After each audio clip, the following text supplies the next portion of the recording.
Hello, this is Pamela Powers, the Tucson Progressive. Today is February 23, 2024. This is Friday of crossover week in the Arizona Legislature. That is the last week where House bills can be heard in House committees before they are sent to the Senate, and the last week when Senate bills can be heard in the Senate and sent to the House. And bills that don't make it through crossover week are theoretically dead, but we know that nothing is dead in the Arizona Legislature until sine die, which is the last day, and that is a long way in the future, likely. This week, there were hundreds of bills that were heard in the legislature, and so there were good bills and bad bills. There were bills that people didn't read. There were bills that people went, meh. And there were bills that the lobbyists had called them on. And so there's a lot at play in crossover week. It's very fast paced. And so one of the things that I'd like to address is an article that was published in the Arizona Agenda and the Tucson Agenda today. Love you guys. But I have to take issue with using the number of bills passed as a measure of a quality or effectiveness of a legislator, because we all know, or I believe we all know, that the Arizona legislature is controlled by money, lobbyists, and a rigged system that the Republican Party has developed over decades of control. The committee chairs control the system. They're all Republicans. The leadership is all Republicans. And so Democratic legislators look really ineffective if you're just counting the number of bills they propose and actually get passed, because no big ideas are going to be heard in a Republican legislature except for big ideas like the flat tax, which was a major giveaway to rich people. That got heard. Are they going to tackle real problems in the Arizona legislature these days? Of course not. We have chronic poverty in this state. We need some people who are strong enough and brave enough, regardless of the likelihood that a big poverty bill is going to get passed, but somebody brave enough to stand up and say, we don't need any more tax cuts for the rich. Perhaps we should help the poor.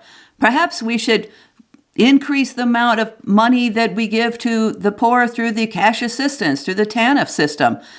The TANF system in the state of Arizona is still 36% of the 1992 poverty rate. We're scratching our heads, in the city of Tucson and the city of Phoenix and the legislature. How can we possibly solve the affordable housing problem? Well, maybe we could promote jobs that pay a living wage, and for people who are living in poverty, we could raise that TANF amount to the current level, right? 1992 was a long time ago. Apartments cost $200 a month back in 1992. This is 2024. Somebody who is unemployed or on TANF cannot afford a tiny little apartment. 500 square feet apartments in Phoenix are $1,500 plus fees plus utilities. There's our affordable housing problem right there. People don't make enough money, and the measly benefits that we give through the state of Arizona, that in programs that the federal government actually subsidizes, we are forcing people to live in poverty. So those bills are never going to get heard in the current legislature. But somebody has to tell that story. Somebody has to speak truth to power and say, no, we actually don't have a surplus. We actually are just not funding certain things. And now we really don't have a surplus in the state of Arizona. Why aren't we tackling that? Why aren't we tackling those big ticket items for repeal, like the flat tax or the empowerment scholarships? The Republicans broke the bank with those things that were passed while I was still in the legislature. Those could be taken down and would really help us out a lot. But no, we have to focus on, special interest group bills. We should be working on quality bills, not quantity bills. We should be focusing on the budget. And what do we do with the budget? Republicans often talk about, being like a family and sitting around the kitchen table and figuring out the budget. Well, there's 17 House members who are going on a foreign trip next week. Come on. Why aren't we sitting around the table trying to figure out our budget? Why aren't we looking at the nice to haves and the have to haves? In my book, the have to haves would be to make sure that the people of Arizona have food and housing security and good wages in their jobs.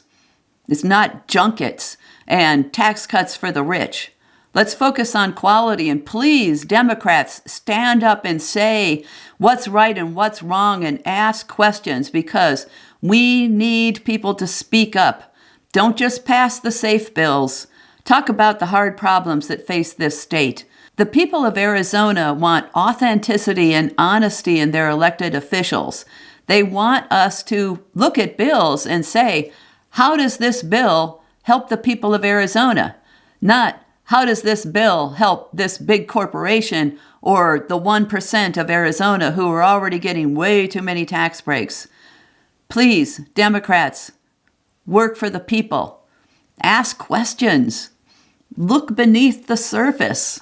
When something looks too good to be true, it is. When something looks like there's a catch to it, there probably is. If something looks like a striker in the making because it doesn't do anything, it is. Be suspicious.